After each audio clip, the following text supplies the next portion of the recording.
Voilà, bien-aimés, nous allons méditer un moment la parole de Dieu en faisant une lecture dans l'évangile de Jean, chapitre 14. Que votre cœur ne se trouble point.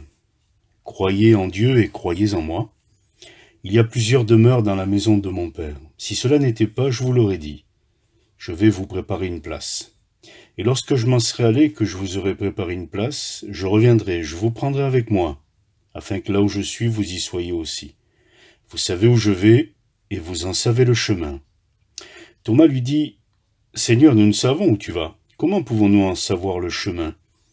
Jésus lui dit, « Je suis le chemin, la vérité et la vie. Nul ne vient au Père que par moi. Si vous me connaissiez, vous connaîtriez aussi mon Père. Et dès maintenant vous le connaissez, et vous l'avez vu. » Philippe lui dit, « Seigneur, montre-nous le Père, et cela nous suffit. » Jésus lui dit, « Il y a si longtemps que je suis avec vous, et tu ne m'as pas connu, Philippe. Celui qui m'a vu a vu le Père. Comment dis-tu, montre-nous le Père ? Ne crois-tu pas que je suis dans le Père et que le Père est en moi ? Les paroles que je vous dis, je ne les dis pas de moi-même, et le Père qui demeure en moi, c'est lui qui fait les œuvres. Croyez-moi, je suis dans le Père et le Père est en moi. Sinon, croyez du moins, à cause de ses œuvres. Amen. Le Seigneur a promis, il s'est engagé, il a dit qu'il serait avec nous tous les jours. Et nous avons besoin de comprendre ce que cela peut signifier dans la réalité, que le Seigneur soit avec nous tous les jours. Dans l'épître aux Colossiens, puis l'épître aux Corinthiens et l'épître aux Hébreux, quand il est parlé de la présence du Seigneur à nos côtés, il est dit dans Colossiens 1,15, il est l'image du Dieu invisible. Dans Colossiens 2,17, il est l'ombre. Dans Hébreux 1,3, il est le reflet. Et dans Hébreux 1,3, toujours, il est l'empreinte. La réalité est en Christ. C'est ce qu'il y a dans l'épître aux Colossiens.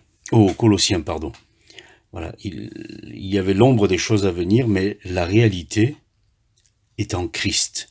Et cette réalité, ce mot signifie le corps. La réalité, c'est le corps.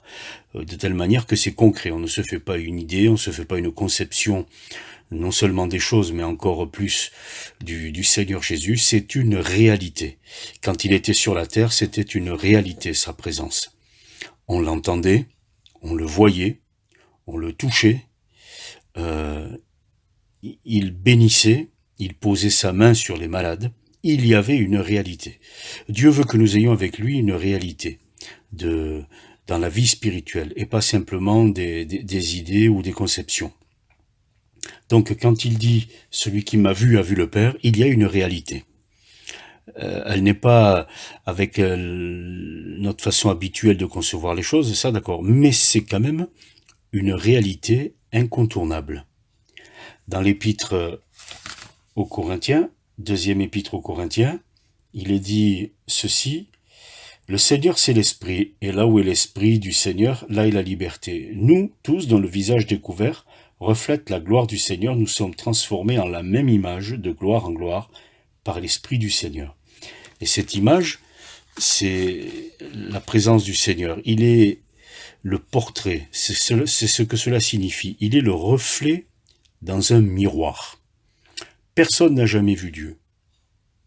Mais celui qui m'a vu a vu le Père. Il est le reflet dans un miroir. Christ était le reflet dans un miroir de l'image de Dieu. De telle manière que ceux qui regardaient le Seigneur pouvaient voir Dieu d'une certaine manière. Et quand nous lisons les Écritures, quand nous portons nos regards sur toute l'œuvre que le Seigneur a faite, nous voyons Dieu. D'ailleurs, les perfections invisibles de Dieu se voient comme à l'œil nu. Donc il y a vraiment une réalité. Ça signifie, c'est le portrait, c'est l'image réfléchie dans un miroir d'une réalité, la présence de Dieu à nos côtés. Dieu tel qu'il est, nous ne pouvons le voir. Nous ne pouvons se voir à l'heure actuelle sa gloire. Mais il s'est quand même montré. En Jésus, il s'est montré. On l'appellera Dieu avec nous. Et le Seigneur a su, d'une certaine manière, mettre l'éclat de sa gloire en arrière-plan, si on peut utiliser des expressions quand même qui sont assez impropres, parce que c'est difficile de parler de quelque chose d'aussi grandiose avec les mots qui sont les nôtres. Mais la gloire de Dieu était comme en second plan pour que nous puissions quand même voir ce qui est apparu à ce moment-là au premier plan, c'est la bonté. Un peu comme dans l'Ancien Testament, devant le prophète, le Seigneur fera passer toute sa bonté. Il est l'image, il est la réalité physique, un portrait, réfléchi dans un miroir de la présence de Dieu. Il est l'ombre, littéralement l'ombre du corps. S'il y a une ombre, ça veut dire qu'il y a un corps. En grec, c'est soma, qui a donné la somatologie. Il y a une réalité c'est le corps. Littéralement d'une personne, évidemment, puisqu'on parle de l'ombre d'une personne, c'est la réalité du corps d'une personne. Il est l'ombre de cette réalité sur la terre. Ça veut dire que lorsque le Seigneur passait, il suffisait que de son ombre, il touche quelqu'un et la bénédiction était communiquée. Et quand nous le voyons, surtout en plein été, que nous sommes en plein soleil et que d'un seul coup quelqu'un passe, ça nous fait une ombre et ça nous interpelle. On n'a pas vu la personne, mais on a quand même vu son passage. Eh bien, dans nos vies, Dieu passe. Nous ne le voyons pas en personne, mais nous voyons son passage. Et son passage ne reste pas sans conséquence, sans intervention dans nos vies. Il est l'ombre. Il est le reflet. Littéralement le rayonnement. Même lorsque le soleil est caché par les nuages, il y a le rayonnement solaire qui vient impacter la terre. Et les uns et les autres, c'est comme cela que nos peaux prennent les bienfaits du soleil et puis prennent aussi quelques couleurs. Le passage du Seigneur dans nos vies touche notre existence jusqu'au plus profond, puisqu'on le sait très bien que l'effet du rayon du soleil est bénéfique pour les os au niveau de la vitamine D. C'est la présence du Seigneur dans nos vies. Il est le reflet de sa gloire, il est l'empreinte de sa personne. Et l'empreinte, c'est le caractère. C'est, en grec, le caractère, c'est-à-dire la marque telle qu'on peut la laisser dans de l'argile ou avec les vieilles imprimantes avec lesquelles on faisait les journaux et qui frappaient comme cela avec une pièce de métal, le papier pour déposer l'encre dessus. La réalité est en Christ. Celui qui m'a vu a vu le Père. Ne crois-tu pas que je suis dans le Père et que le Père est en moi?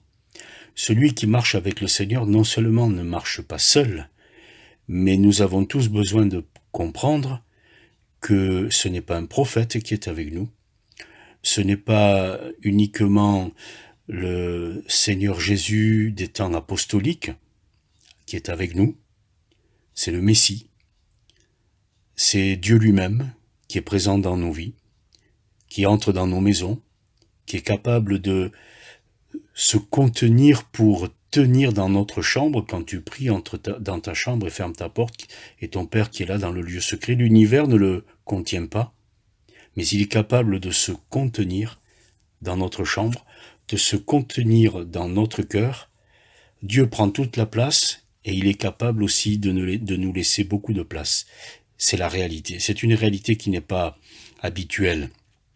C'est pour cela que si nous ne veillons pas, nous risquons de temps en temps de passer à côté de beauté dans la vie spirituelle avec le Seigneur, parce qu'il y a une réalité que nos yeux physiques ne captent pas, que nos oreilles physiques ne captent pas, mais néanmoins, il est l'image, il est le reflet, il est l'ombre, c'est-à-dire la réalité d'un corps qui est à côté de nous, d'une personne qui est à côté de nous, il est le reflet, c'est-à-dire il est l'éclat, il est le rayonnement, quelque chose part de lui et vient vers nous et nous pénètre au plus profond de notre être, et il est l'empreinte, il est le caractère.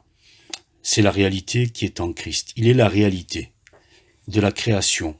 Tout a été fait par lui, pour lui, en lui. Il est la réalité de la parole. La parole a été faite chair et elle a habité parmi nous pleine de grâce et de vérité. Il est la réalité de la vie.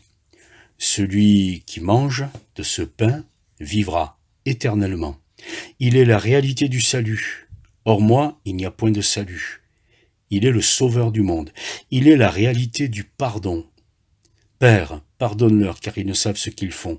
Il est la réalité de l'alliance, c'est-à-dire que il s'est engagé à être avec nous tous les jours et il l'est.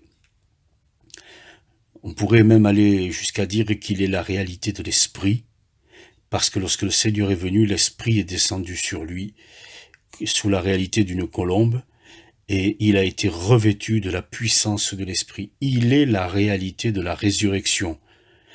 Heureux ceux qui ont cru. Un jour, le Seigneur reviendra, il est la réalité de l'éternité, pour nous amener avec lui. La réalité est en Christ, et cette réalité, pour le moment, eh bien, nous la contemplons au travers d'une image réfléchie dans un miroir, c'est-à-dire d'une manière indirecte, mais on n'est pas loin de voir directement. Le jour où nous serons là-haut dans le ciel, nous verrons Dieu face à face.